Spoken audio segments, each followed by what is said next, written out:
When Christians show up to a lecture by everyone's favorite fake debater, Zakir Naik, they often ask him about Jesus' crucifixion. And Zakir gives a pretty silly response. He says, for Muslims, the Quran is clear that Jesus wasn't killed and wasn't crucified. And for Christians, the Bible is clear that Jesus was crucified, but he survived crucifixion. And then he tries to show from the Bible that Jesus survived crucifixion. Why do I say that Zakir Naik's response is silly? Let me give you 10 reasons. First, every respected New Testament scholar and historical Jesus scholar on the planet, regardless of theological background, agrees that the Islamic view is wrong. Even non-Christian scholars agree completely with Christians on this point. For instance, the atheist New Testament scholar Geert Ludemann declares that Jesus' death as a consequence of crucifixion is indisputable. Marcus Borg of the notoriously liberal Jesus Seminar states that the most certain fact about the historical Jesus is his execution as a political rebel. Pinchas Lapid, a Jewish scholar, concludes that Jesus' death by crucifixion is historically certain. According to Paula Fredrickson, a convert to Judaism who specializes in historical Jesus studies, the single most solid fact about Jesus' life is his death. He was executed by the Roman prefect Pilate on or around Passover in the manner Rome reserved particularly for political insurrectionists, namely crucifixion.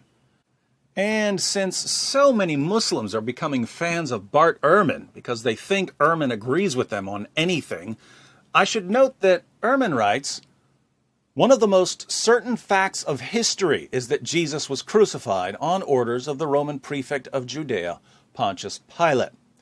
As a general rule, when every expert in a field rejects your theory, probably time for a new theory. This means you, Zakir.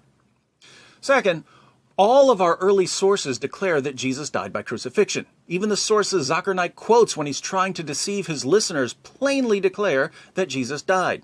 For instance, Mark 15:37 says that Jesus breathed his last on the cross.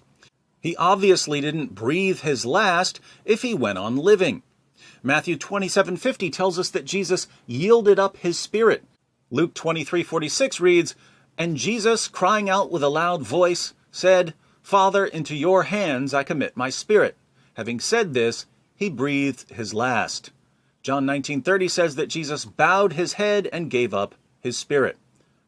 All of the books that Zakir Naik quotes to show that Jesus didn't die explicitly state that Jesus died. Fake experts like Zakir expose themselves as frauds when they tell their gullible followers that the Bible says the exact opposite of what it actually says. Welcome to the amazing world of Islamic apologetics, otherwise known as Opposite World. Third, while we're on the topic of sources, it's not just the New Testament that reports Jesus' death by crucifixion. There are Old Testament prophecies about his death. In Isaiah 53, for instance, the prophet Isaiah tells us about someone who would die for our sins and rise from the dead. In verses 5 through 8, Isaiah says this, but he was pierced for our transgressions, he was crushed for our iniquities. The punishment that brought us peace was on him, and by his wounds we are healed. We all, like sheep, have gone astray. Each of us has turned to our own way, and the Lord has laid on him the iniquity of us all. He was oppressed and afflicted, yet he did not open his mouth. He was led like a lamb to the slaughter, and as a sheep before its shearers is silent, so he did not open his mouth. By oppression and judgment he was taken away. Yet who of his generation protested? For he was cut off from the land of the living. For the transgression of my people he was punished. Isaiah spoke these words about 7 centuries before Jesus walked the earth. Since Jesus is the only person in history who fits Isaiah's description, people like Zakir Naik are guilty of rejecting the testimony of Old Testament prophets. Fourth, Jesus predicted his own death in the same books that Zakir Naik quotes. In the Gospels, Jesus repeatedly says that he's going to die. Mark 9:31 says that Jesus was teaching his disciples and telling them, "The Son of Man is to be delivered into the hands of men, and they will kill him. And when he has been killed, he will rise 3 days later." Zakir Naik's favorite book to quote when he defends his delusional view of Jesus' crucifixion is the book of Matthew. But in Matthew 17:22-23, Jesus declares, "The Son of Man is going to be delivered into the hands of men, and they will kill him, and he will be raised on the third day." Somehow, when fake debater Zakir Naik reads about Jesus saying that he's going to be killed, he thinks Jesus is saying that he's not going to be killed. I hope Zakir doesn't live the rest of his life like this. I mean, when he's walking down the street and he gets to an intersection and the sign says, "Don't walk," does he think to himself, "Don't walk, it must mean walk," and start walking across the intersection? That's how he reads the Gospels. Fifth, also in Zakir Naik's favorite book to quote when he's claiming that Jesus never died, an angel at the empty tomb of Jesus says that Jesus has risen from the dead. In Matthew 28:5-7, an angel says to a group of women who had come to visit Jesus' tomb, "Do not be afraid, for I know that you are looking for Jesus, who has been crucified. He is not here, for he has risen, just as he said. Come, see the place where he was lying. Go quickly and tell his disciples that he has risen from the dead." Oh, let me guess. When the angel says that Jesus has risen from the dead, he really means that Jesus never died, because angels always say the opposite of what they mean, according to the Zakir Naik method of scriptural interpretation. Sixth, Jesus' followers claimed that he had risen from the dead because he appeared to them after his crucifixion. But if Zakir Naik is right, and Jesus actually survived Roman crucifixion, he would have been so horribly mangled and disfigured that no one would ever have concluded that he had risen from the dead. Jesus wouldn't have been able to walk for months. His skin and his back muscles would have been torn to shreds. His wounds would have been badly infected.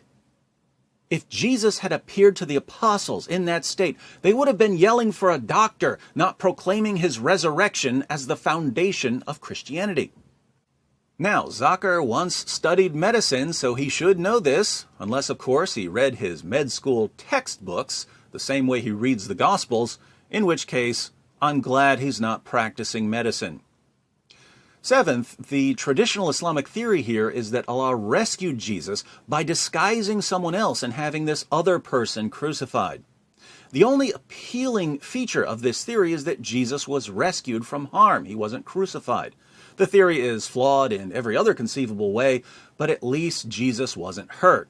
That's something. But Zakir Naik's theory doesn't even have that going for it. According to Zakir, the Romans tortured Jesus and nailed him to a cross, and Allah allowed it for no reason. Christianity teaches that Jesus suffered and died, but that there was a point to his suffering and death. What's the point of Jesus enduring suffering and crucifixion according to Zakir Naik? Allah rescues Jesus, but only after people lash him and nail him to a cross. Seems like the divine rescue came a little too late.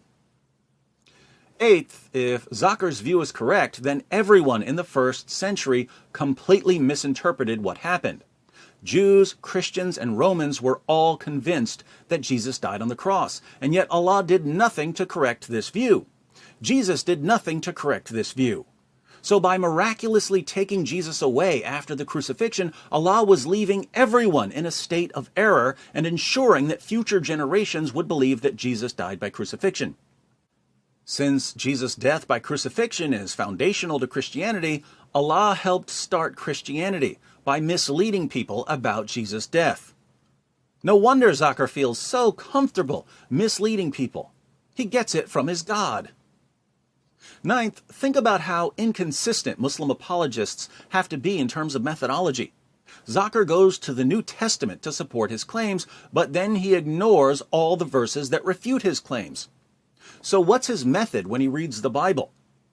Cherry pick the verses that you can use, ignore the verses that contradict what you're saying. Would he allow us to use this method with the Quran? Suppose someone quotes Surah 9, verse 5 of the Quran, "Slay the infidels wherever you find them." What's Zakir Naik going to say? Oh, you have to look at the context of Surah 9. You have to look at the surrounding verses. You have to look at other verses in the Quran. You have to look at the historical situation. Guess what? I agree completely. These are basic rules of interpreting a text. But when Muslims go to the Bible, they throw out the most basic rules of scriptural interpretation. Why? Because they have to. An incoherent position can only be defended with an inconsistent methodology. Surprise, surprise, Islam's top apologists are thoroughly inconsistent. 10th, even if we throw reason and logic and facts and scholarship out the window and believe all the ridiculous things Zakir Naik tells us, Islam still turns out to be false. The point of bringing up the crucifixion is to show that the Quran is wrong when it claims that Jesus wasn't crucified. But even if we believe everything Zakir says about Jesus' crucifixion, we still have to conclude that the Quran is wrong. If Jesus was nailed to a cross, but somehow survived, the Quran is wrong when it says that Jesus wasn't crucified. Hence, Christians can listen to Zakir's entire presentations and reply, "Thank you, Dr. Naik, for proving that Muhammad was a false prophet." So, even after Zakir Naik goes against every respected historical Jesus scholar and New Testament scholar in the world, even after he goes against all of the first century sources that he quotes to defend his position, even after he goes against Old Testament prophecies about Jesus' death, even after he goes against Jesus himself, since Jesus repeatedly told his followers that he was going to die by crucifixion, even after he goes against the angel who said that Jesus had died by crucifixion, even after he ignores the fact that if Jesus had somehow survived crucifixion, the disciples never would have concluded anything about resurrection because he would have been badly in need of medical attention, even after he insists that Jesus suffered pointlessly, even after he portrays God as a cosmic trickster who misled people by miraculously sustaining Jesus and then taking him away, knowing that everyone was convinced that he had died on the cross, even after he displays his utter inconsistency by using a method of interpreting the Bible that he would never apply to the Quran, even after all of this, Islam still turns out to be false. No wonder Zakir has been running from Christian debaters his entire career. If this man ever steps on stage with an experienced Christian debater, just one, it's game over for him and for his gullible followers. So, Dr. Naik, have fun hiding in Malaysia.